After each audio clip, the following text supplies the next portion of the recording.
Ich bin sicher, dass du das nicht wusstest. Hast du jemals davon geträumt, dich auf ein wirklich episches Abenteuer zu begeben? Ein Ort voller faszinierender Bräuche und Erlebnisse, die so unglaublich sind, dass sie wie aus einem Märchen stammen.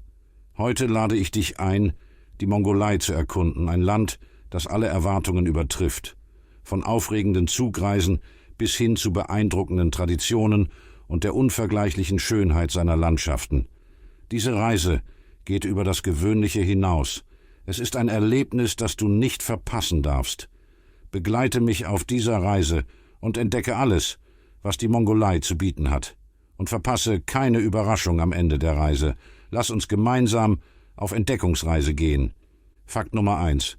Ein Spaziergang über den Sukba-Ta-Platz in Ulaanbaatar. Ich werde ehrlich zu dir sein. Die mongolische Hauptstadt Ulaanbaatar ist nicht gerade ein Touristenmagnet. Der erste Eindruck ist chaotisch und unordentlich, mit einem brutalen Kontrast zwischen den ultramodernen Glaswolkenkratzern und den verfallenen Gebäuden aus der Sowjetzeit. Da es jedoch der Ein- und Ausgangspunkt des Landes ist, lohnt es sich, einen Blick auf das Herz der Stadt zu werfen, den Sukba-Ta-Platz. Dieser große Platz wird von der imposanten Statue des großen mongolischen Kaisers Dschingis Khan dominiert. Hier kannst du die Geschichte und die Moderne an einem Ort spüren. Der Platz ist ein lebendiger Raum, in dem kulturelle und politische Veranstaltungen stattfinden und ein ausgezeichneter Ausgangspunkt, um die Stadt zu erkunden. Außerdem kannst du die Anwesenheit der mongolischen Frauen nicht übersehen, deren Schönheit und Eleganz im Trubel der Stadt hervorstechen. Mit ihrer Haltung und Anmut verleihen sie der Atmosphäre des Platzes eine besondere Note. Die mongolischen Frauen mit ihrer traditionellen Kleidung und ihrer lebendigen Energie sind ein Spiegelbild der reichen Kultur und Geschichte der Mongolei. Ihre Anwesenheit auf dem Platz verschönert nicht nur die Umgebung, sondern bietet auch einen Einblick in die Traditionen und den widerstandsfähigen Geist des mongolischen Volkes. Fakt Nummer 2: eine Reise mit der transmongolischen Eisenbahn. Es gibt nichts Schöneres für einen Reisenden, als in den legendären transmongolischen Zug zu steigen. Dieser Zug folgt der alten Route des Tees und der Pferde. Von China nach Russland durchquert die Mongolei und ihre atemberaubenden Landschaften. Obwohl die Reise heute nicht mehr das große Abenteuer von vor 30 Jahren ist und viele Touristen in den Waggons sitzen, bleibt sie landschaftlich spektakulär. Stell dir vor, du durchquerst die weiten Steppen, siehst die Herden von Pferden freitraben und spürst die Weite der Wüste Gobi. Jeder Halt des Zuges bietet eine neue Gelegenheit, sich an der Vielfalt der mongolischen Landschaft zu erfreuen, von den grünen Wiesen bis zu den trockenen Sanddünen. Und während du die Landschaft genießt, kannst du die Energie und Stärke der mongolischen Frauen bewundern, die seit Jahrhunderten in diesen unwirtlichen Gegenden leben und gedeihen. Ihr unbezähmbarer Geist ist ebenso beeindruckend wie die Landschaften, die du durchquerst. Die mongolischen Frauen mit ihrer Widerstandsfähigkeit und ihrer Verbindung zur Natur sind eine ständige Inspiration während der Reise. Ihre Fähigkeit, sich anzupassen und in einer so herausfordernden Umgebung zu gedeihen, ist ein Zeugnis ihrer Stärke und Entschlossenheit und verleiht der Erfahrung der Reise mit der transmongolischen Eisenbahn eine zusätzliche Tiefe und Bewunderung. Fakt Nummer 3: ein ungewöhnlicher Brauch. Es ist Zeit für eine kuriose Tatsache, die niemand verlangt hat, die dich aber umhauen wird. Im Bereich der Ehe hatten die Mongolen Bräuche, die uns heute überraschend erscheinen. Zum Beispiel konnte ein Mann seine Schwester heiraten. Ja, so wie du es hörst. Aber das ist noch nicht alles. Wenn ein Mann starb, konnte sein Sohn seine Frau heiraten. Und wenn der Verstorbene der ältere Bruder war, war der Jüngere verpflichtet, seine Schwägerin zu heiraten. Diese Praktiken, die uns heute schockierend erscheinen, spiegeln die Bedeutung der Aufrechterhaltung der Einheit und Kontinuität der Familie in der mongolischen Kultur wider. Das Faszinierendste an diesen Bräuchen ist, wie die mongolischen Frauen mit ihrer Schönheit und Anmut eine zentrale Rolle in diesen Traditionen spielten. Ihre Rolle war nicht nur entscheidend für den familiären Zusammenhalt, sondern symbolisierte auch die Stärke und Widerstandsfähigkeit der mongolischen Kultur. Die Frauen mit ihrer Fähigkeit, sich anzupassen und in diesen Familienstrukturen zu gedeihen, sind ein lebendiges Zeugnis des reichen kulturellen Erbes der Mongolei.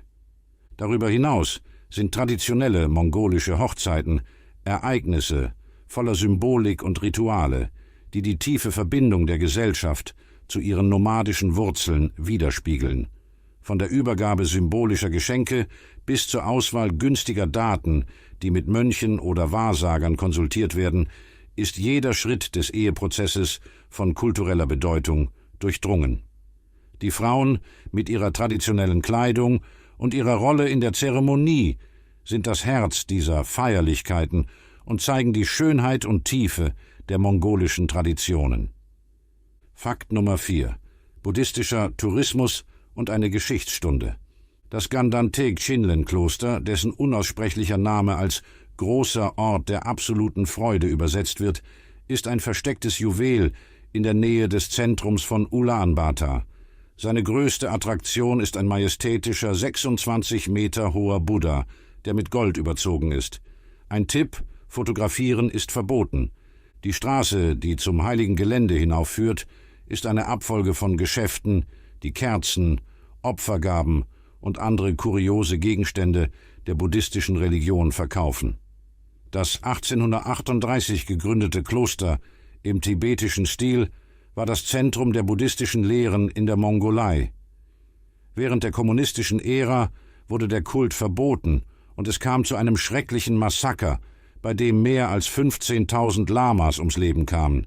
Die meisten Tempel und Klöster des Landes wurden zerstört, aber Gandanteg Chinlen war eines der wenigen, die überlebten, obwohl es seine Türen schloss. Nach dem Zusammenbruch der Sowjetunion in den 90er Jahren wurde das Kloster restauriert und heute leben dort etwa 100 Mönche. Ein Besuch dieses Ortes ist wie eine Reise in die Vergangenheit und ein Eintauchen in die reiche Geschichte und Spiritualität der Mongolei. Jeder Winkel des Klosters erzählt eine Geschichte von Widerstand und Wiedergeburt und bietet eine tiefe Verbindung zu den buddhistischen Traditionen, die die kulturelle Identität des Landes geprägt haben. Das Kloster ist nicht nur ein Zentrum religiöser Hingabe, sondern auch ein Ort des Lernens und der Reflexion. Besucher können die Mönche bei ihren täglichen Praktiken beobachten, an Zeremonien teilnehmen und die beeindruckende Architektur erkunden, die mongolische, tibetische und chinesische Einflüsse kombiniert. Die Avalokiteshvara-Statue mit ihren 26 Metern Höhe und mit Gold überzogen ist ein Symbol des buddhistischen Mitgefühls und der Weisheit und eine der Hauptattraktionen des Klosters. Darüber hinaus bietet die Umgebung des Klosters ein einzigartiges kulturelles Erlebnis.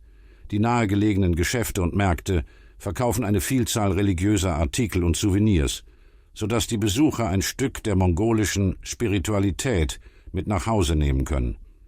Der Besuch des Gandanteg-Chinlen-Klosters ist eine Gelegenheit, sich auf eine tiefe und bedeutungsvolle Weise mit der Geschichte, Kultur und Spiritualität der Mongolei zu verbinden. Nummer 5. Die Momos. Mongolei ist nicht gerade für ihre große kulinarische Vielfalt bekannt, aber man muss ihre Gerichte probieren, um sich vollständig in ihre Kultur einzutauchen. Im Allgemeinen bestehen die Gerichte aus gekochtem Fleisch mit viel Fett und Mehl, etwas Reis und Hülsenfrüchten. Das bekannteste Gericht sind die Momos oder Boots, eine mit Fleisch gefüllte Teigtasche, die gedämpft wird, ähnlich wie chinesische Dumplings, aber etwas schwerer für den Magen. Die Momos sind eine Delikatesse, die dich direkt in die kulinarischen Traditionen der Mongolei versetzt. Jeder Bissen ist eine Explosion von Geschmack und Kultur, die du nicht verpassen darfst. Diese Dumplings, gefüllt mit Lammfleisch, Yak oder sogar Gemüse, spiegeln die Einfachheit und den Reichtum der mongolischen Küche wider. Sie werden traditionell mit einer scharfen Soße serviert, die ihren Geschmack verstärkt und jedem Bissen eine gewisse Schärfe verleiht. Neben den Momos kann man auch Yakfleisch, das mongolische Rind, sowohl gegrillt als auch in Eintöpfen probieren. Yakfleisch ist bekannt für seinen kräftigen Geschmack und seine zarte Textur und ist ein Grundnahrungsmittel in der Ernährung der mongolischen Nomaden. Wenn dein Magen nicht auf die mongolische Küche vorbereitet ist, findest du in den großen Städten Restaurants mit westlicheren Menüs wie Pizza, Pommes frites, Pasta oder Ähnliches. Aber was wäre der Sinn, hierher zu reisen, wenn du dich nicht traust, das Authentische zu probieren?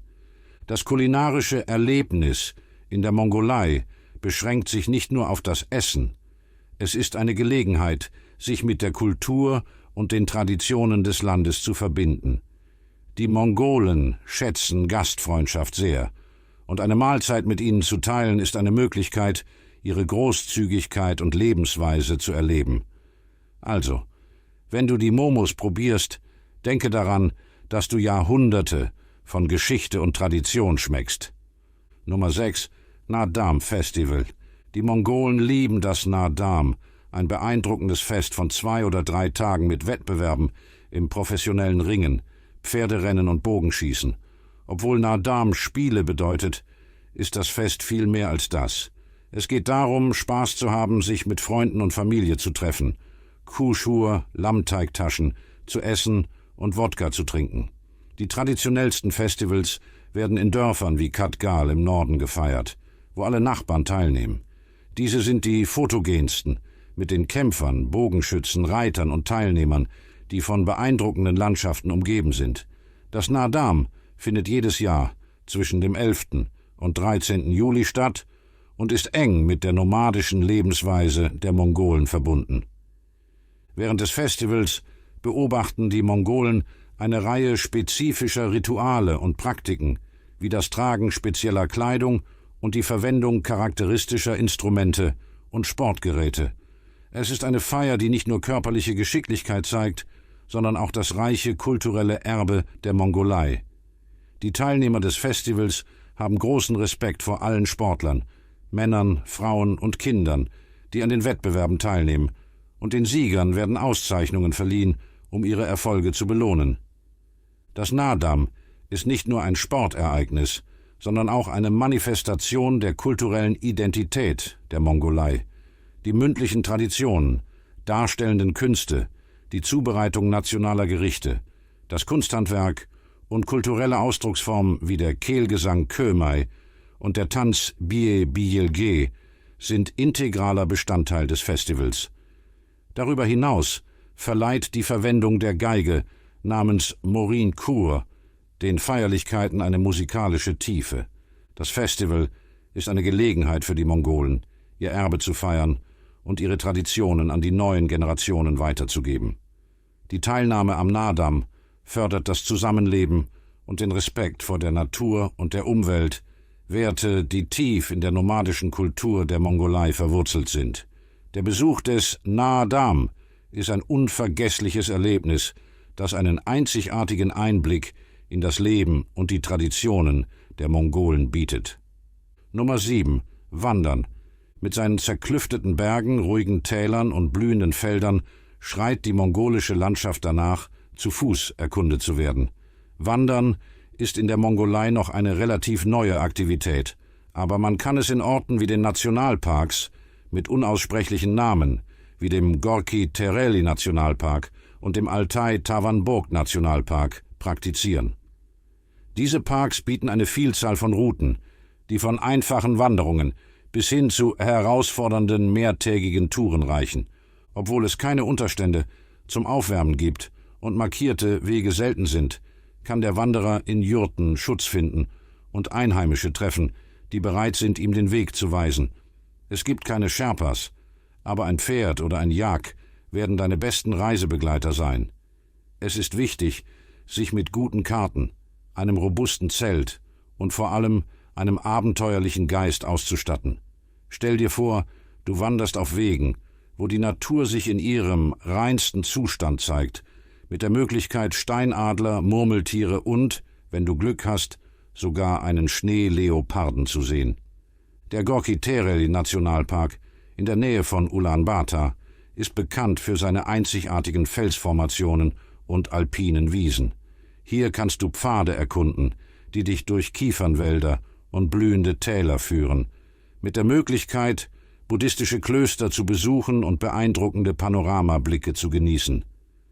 Andererseits bietet der Altai-Tavan-Bogd-Nationalpark im äußersten Westen des Landes spektakuläre Berglandschaften und imposante Gletscher. Dieser Park ist ideal für Abenteurer, die eine abgelegenere und herausforderndere Erfahrung suchen. Und mitten in diesem Abenteuer wirst du auf mongolische Frauen treffen, die dich mit ihrer Energie und Entschlossenheit inspirieren werden, weiterzumachen. Jeder Schritt ist eine tiefere Verbindung mit dem Land und der Kultur der Mongolei. Die mongolischen Frauen mit ihrer Stärke und ihrem freien Geist sind die Seele dieser Länder. Wenn du also Abenteuer liebst und keine Angst vor dem Unbekannten hast, ist Wandern in der Mongolei ein Erlebnis, das du nicht verpassen darfst. Nummer 8. Su Tei Tsai. Der Su Tei Tsai oder Tee mit Milch und Salz ist das traditionellste Getränk der Mongolei und das, was die Mongolen zu jeder Tageszeit trinken. Normalerweise werden die Gäste in den Jurten der Steppe mit diesem Tee empfangen. Es wird empfohlen, beim ersten Mal nur wenig zu trinken, da die Milch oft von Kamelen stammt und ziemlich stark für den Magen ist, wenn man es nicht gewohnt ist. Auch das habe ich auf die harte Tour gelernt. Zum Tee wird dir ein trockener Käse angeboten, den sie selbst aus Ziegen-, Kamel- oder Pferdemilch herstellen und der einen ziemlich starken Geschmack und Geruch hat. Ich empfehle dir, das kleinste Stück zu nehmen, das dir angeboten wird, da es möglicherweise schwer zu verdauen ist. Dieses Ritual der Gastfreundschaft ist ein Zeichen der Wärme und Großzügigkeit der Mongolen. Der Su Tei Tsai ist nicht nur ein Getränk, sondern ein integraler Bestandteil des sozialen und kulturellen Lebens in der Mongolei. Er wird mit schwarzem oder grünem Tee, Milch von Kuh, Ziege, Kamel oder Pferd, Salz und manchmal Butter oder gerösteten Körnern wie Hirse oder Gerste zubereitet. Die Zubereitung dieses Tees ist ein Ritual für sich, das das wiederholte Kochen der Zutaten in einem Metalltopf und das Servieren in Schalen umfasst, was Einheit und Gastfreundschaft symbolisiert. Jeder Schluck Su Tei Tsai ist eine Einladung, in die Kultur und Traditionen der Mongolei einzutauchen. Auch wenn es dir anfangs seltsam erscheint, gib ihm eine Chance. Wer weiß, vielleicht wirst du diesen eigenartigen Tee am Ende lieben. Außerdem wird der Su Tei Tsai oft mit traditionellen Gerichten wie Borzog, frittierter Teig, Kuhschur, Fleischpasteten und Borz, getrocknetes Fleisch, serviert, was das kulinarische Erlebnis noch bereichert. Nummer 9. Der Kaiser in 250 Tonnen Stahl. Die größte Reiterstatue der Welt, mit 250 Tonnen Edelstahl, dominiert die Steppen der Mongolei am Tuul-Fluss. Der Legende nach fand hier der Kaiser Dschingis Khan die Peitsche, mit der er alle Armeen vereinte und so das große mongolische Reich gründete. Diese beeindruckende Statue, 40 Meter hoch, ist eine Hommage an den großen Führer, und man kann durch das Innere bis zum Kopf des Pferdes gelangen, von wo aus man eine spektakuläre Panoramaaussicht hat. Am Fuße der Statue gibt es ein Museum, das uns die reiche Geschichte der Mongolei näher bringt, mit Ausstellungen, die von der Bronzezeit bis zur Zeit des großen Khan reichen. Das Museum beherbergt antike Artefakte, Werkzeuge, Goldschmiedearbeiten und religiöse Gegenstände, die einen tiefen Einblick in das Leben und die Eroberungen der Mongolen bieten. Außerdem ist der Komplex von 200 Jurten umgeben, die nach dem Muster der Hufabdrücke der Pferde gestaltet sind, die von den mongolischen Stämmen des 8. Jahrhunderts genutzt wurden. Der Komplex bietet auch kulturelle Aktivitäten wie Bogenschießen zu Pferd und traditionelle Darbietungen, die es den Besuchern ermöglichen, in die mongolische Kultur auf interaktive Weise einzutauchen. Du weißt, was man sagt. Man kann nicht in die Mongolei reisen, ohne den großen Kaiser der Mongolen zu sehen. Dieser Besuch ist nicht nur eine Geschichtsstunde, sondern auch ein beeindruckendes visuelles Erlebnis, das dich sprachlos machen wird. Nummer 10. Reiten. Wenn die Mongolen ihr Land seit Tausenden von Jahren zu Pferd durchqueren, warum nicht dasselbe tun? Obwohl man Tagesausflüge in der Nähe von Ulaanbaatar machen kann, sind die besten Routen im Gorki-Tereli-Nationalpark und im geschützten Gebiet von Bogd-Khan-Ul zu finden. Du kannst auch das Darkhat-Tal und das geschützte Gebiet von Khenti erkunden, die mehrtägige Ausflüge ermöglichen. Der Gorki-Tereli-Nationalpark ist bekannt für seine beeindruckenden Felsformationen, alpinen Wiesen und kristallklaren Flüsse. Hier kannst du Reitausflüge genießen, die dich durch abwechslungsreiche und wunderschöne Landschaften führen, mit der Möglichkeit, buddhistische Klöster und Nomadendörfer zu besuchen. Das geschützte Gebiet von Bogd-Khan-Ul bietet hingegen Routen, die durch dichte Wälder und steile Berge führen und ein herausfordernderes Reiterlebnis bieten. Aber was diese Erfahrung wirklich besonders macht, ist die Gelegenheit, mongolische Frauen zu treffen, deren natürliche Schönheit einfach beeindruckend ist. Stell dir vor, du reitest durch weite Steppen, überquerst Flüsse und erklimmst Berge, während dich Frauen von unvergleichlicher Eleganz und Anmut begleiten. Ihre Gesichter, vom Wind und der Sonne umrahmt, spiegeln die Gelassenheit des mongolischen Landes wider. Die mongolischen Pferde, obwohl klein, sind unglaublich widerstandsfähig und an die harten Bedingungen des Geländes gewöhnt, ebenso wie die Frauen, die sie reiten. Diese Pferde sind direkte Nachkommen der Pferde, die die Armeen von Dschingis Khan durch Asien und Europa trugen, und ihre Widerstandsfähigkeit und Anpassungsfähigkeit sind legendär. Wenn du Abenteuer liebst und die Gesellschaft schöner Frauen in einer spektakulären Umgebung genießen möchtest, ist Reiten in der Mongolei ein Erlebnis, das du nicht verpassen darfst. Hey, wenn du es bis hierher geschafft hast, vergiss nicht, dich zu abonnieren. Und am Ende des Videos werden wir eines der bestgehüteten Geheimnisse dieses Ortes erklären. Möchtest du nach Mongolei reisen? Wir möchten deine Meinung wissen. Weiter geht's. Nummer 11. Achtung! Hier ist eine interessante Tatsache, die dich wie einen Experten für mongolische Bräuche erscheinen lässt. Bevor du Geldscheine übergibst, solltest du das Porträt von Dschingis Khan nach außen drehen. Der Hinterkopf der Person auf dem Porträt sollte zum Empfänger gedreht sein. Das Geld wird mit der rechten Hand übergeben und als Zeichen besonderen Respekts mit beiden Händen auf offenen Handflächen. Ja, es mag ein wenig pingelig erscheinen, aber Bräuche sind Bräuche. Diese Geste zeigt tiefen Respekt und ist eine Möglichkeit, die Person zu ehren, die das Geld erhält. Also, das nächste Mal, wenn du in der Mongolei bist und etwas bezahlen musst, erinnere dich an dieses kleine, aber wichtige Detail. Du wirst den Respekt der Einheimischen gewinnen und als jemand angesehen werden, der ihre Kultur wirklich schätzt. Diese Praxis beschränkt sich nicht nur auf die Geldübergabe. Im Allgemeinen legen die Mongolen großen Wert auf Gesten des Respekts und der Höflichkeit in ihren täglichen Interaktionen.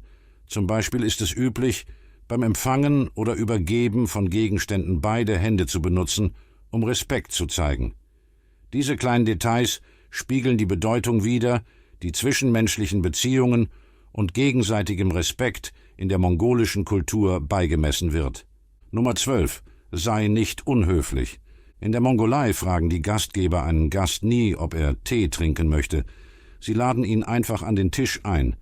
In diesem Fall sollte der Gast das Angebot nicht ablehnen und alle Leckereien essen, die ihm auf den Teller gelegt werden, um die Gastgeber nicht zu beleidigen.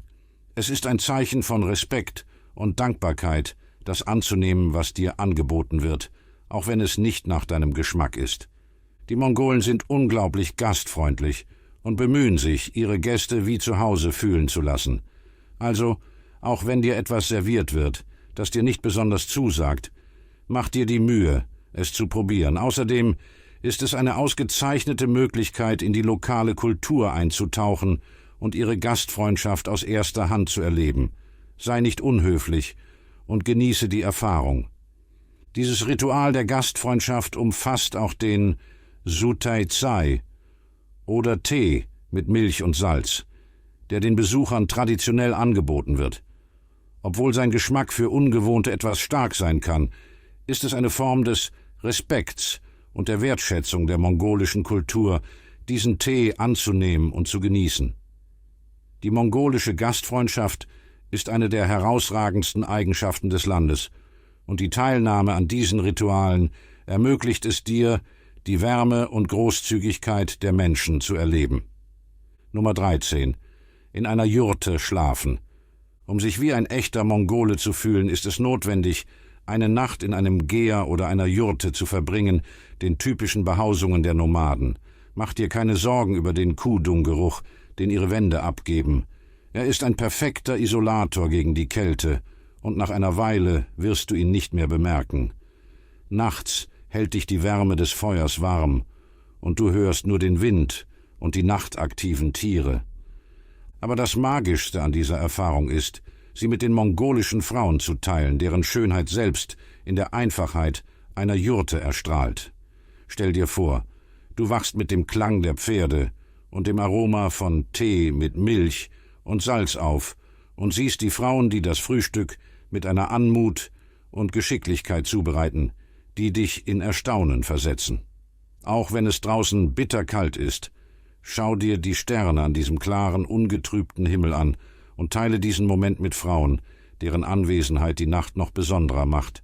In einer Jurte zu schlafen ist eine einzigartige Erfahrung, die dich mit dem nomadischen Leben der Mongolei verbindet und dir ermöglicht, die Schönheit und Gastfreundschaft ihrer Frauen zu schätzen. Die Jurten, mit ihrer runden Struktur und ihrem genialen Design, bieten überraschenden Komfort inmitten der wilden Natur. Außerdem gibt dir die Erfahrung, wie ein Nomade zu leben, auch wenn es nur für eine Nacht ist, eine neue Perspektive auf die Widerstandsfähigkeit und Anpassungsfähigkeit der Mongolen. Nummer 14. Auf die höchsten Dünen der Gobi klettern. Im Herzen der Gobi befinden sich die Kongorin Els, die längsten und spektakulärsten Dünen der Mongolei.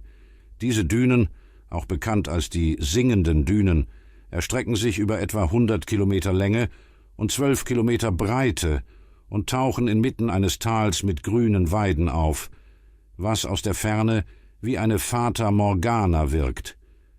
Stell dir Pferde vor, die Gras in einem grünen Tal fressen, mit Sanddünen wie in der Sahara im Hintergrund. Unglaublich, aber wahr. Zögere nicht und zieh deine Schuhe aus, um die Düne zu erklimmen.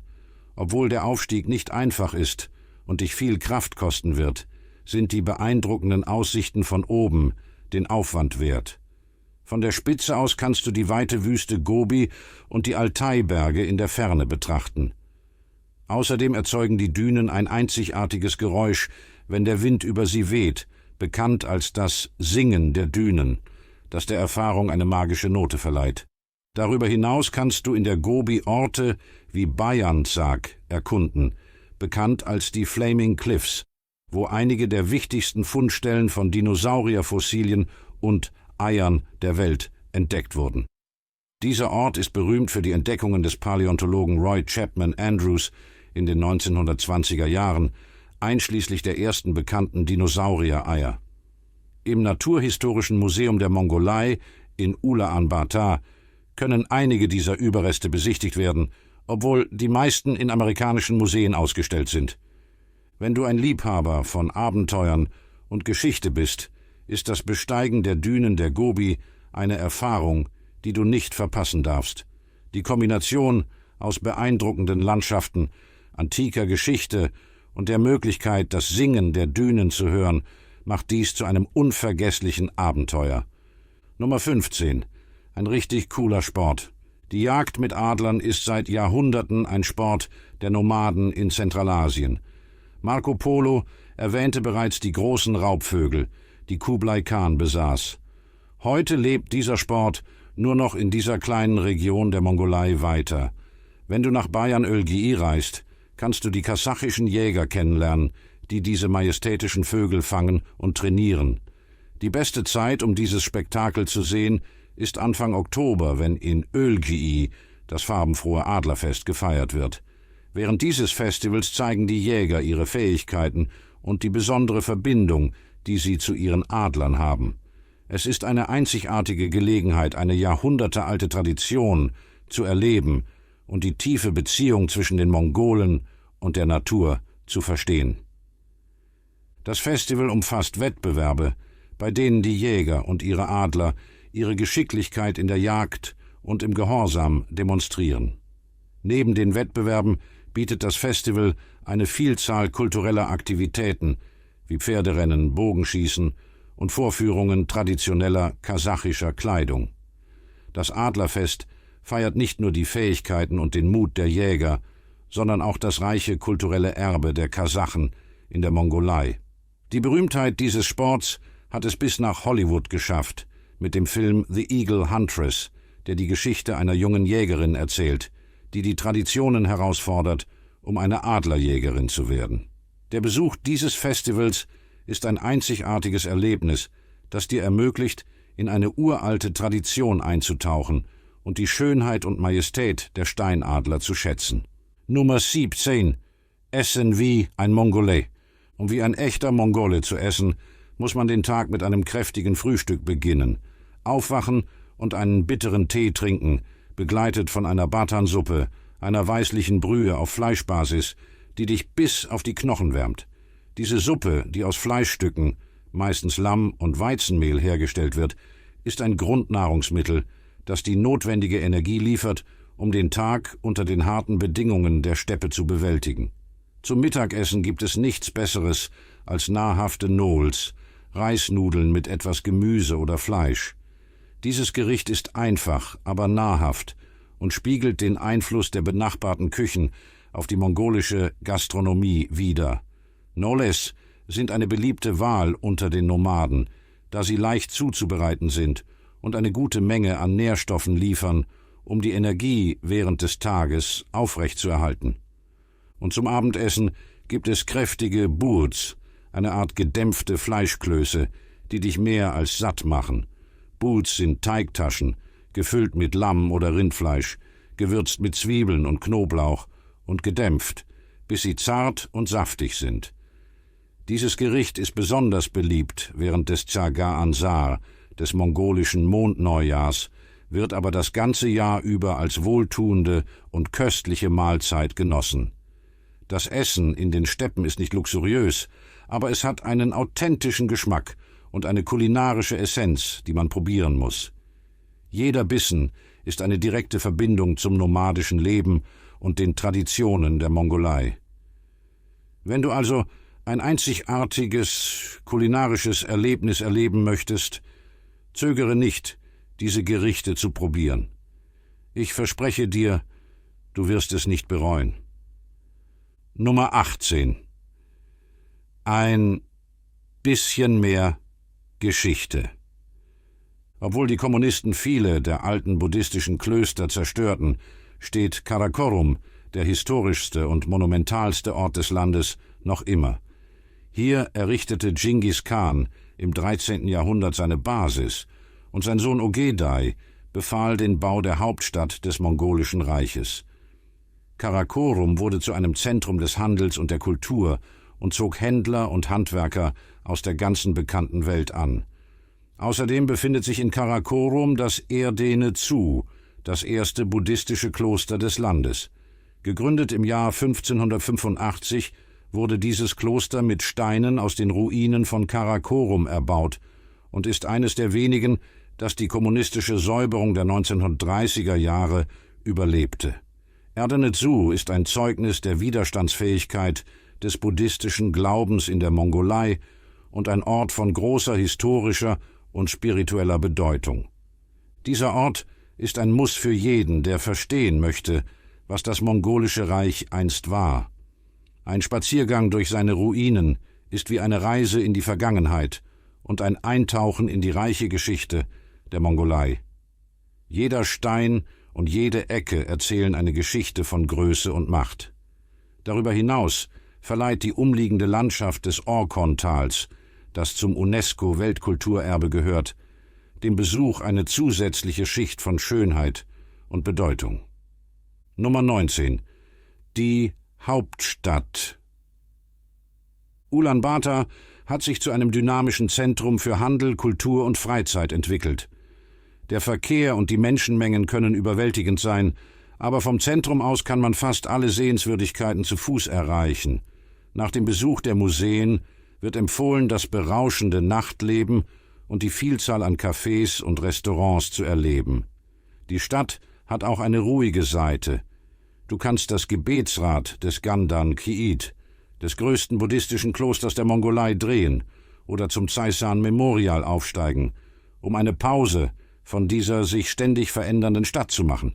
Ulaanbaatar ist eine faszinierende Mischung aus alt und neu, wo jede Ecke eine neue Überraschung bietet. Das Stadtzentrum, insbesondere rund um den Suq-Batar-Platz, ist ein Hotspot für kulturelle und soziale Aktivitäten. Hier findest du alles, von Theatern und Kunstgalerien bis hin zu Märkten und Handwerksläden. Das Nachtleben in Ulaanbaatar ist lebendig, mit einer breiten Palette von Bars, Clubs und Restaurants, die sowohl lokale als auch internationale Küche anbieten. Verpasse nicht die Gelegenheit, das lokale Craft-Bier in einem der vielen Pubs der Stadt zu probieren. Nummer 20. Wirklich sei vorsichtig. Dschingis Khan wird in der Mongolei als heiliger Mann verehrt, daher wird jeder Witz über ihn energisch verurteilt. Dieser große Führer vereinte die nomadischen Stämme und schuf eines der größten Imperien der Geschichte. Sein Vermächtnis lebt in der Kultur und dem nationalen Stolz der Mongolen weiter. Wenn du also die Mongolei besuchst, zeige Respekt und vermeide es, Witze über Dschingis Khan zu machen. Er ist eine historische Figur von großer Bedeutung, und jeder Mangel an Respekt kann sehr schlecht aufgenommen werden. Denke daran, dass du dich in einem Land mit tiefen historischen und kulturellen Wurzeln befindest, und es ist wichtig, seine Traditionen und ikonischen Figuren zu ehren. Dschingis Khan ist nicht nur eine historische Figur, sondern auch ein Symbol der nationalen Identität der Mongolen. Sein Bild erscheint auf Banknoten, Statuen und Denkmälern im ganzen Land, und sein Vermächtnis wird in Festivals und kulturellen Veranstaltungen gefeiert. Respekt gegenüber Dschingis Khan zu zeigen, ist eine Möglichkeit, die reiche Geschichte und Kultur der Mongolei zu ehren und deine Wertschätzung für das Land und seine Menschen zu zeigen. Insgesamt ist die Mongolei ein Land der Kontraste und Wunder, von ihren weiten Ebenen bis zu ihren imposanten Bergen, ihren einzigartigen Traditionen und ihrer reichen und faszinierenden Geschichte. Wir haben die Eleganz und Anmut der mongolischen Frauen erkundet, die jedem Winkel dieses faszinierenden Landes eine besondere Note verleihen.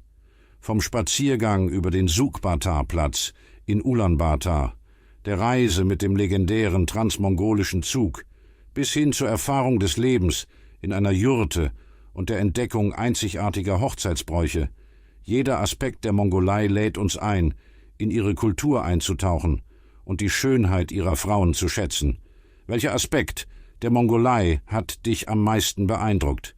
Möchtest du eine dieser Erfahrungen machen? Was hältst du von den Traditionen, die wir gemeinsam erkundet haben? Teile deine Gedanken mit uns.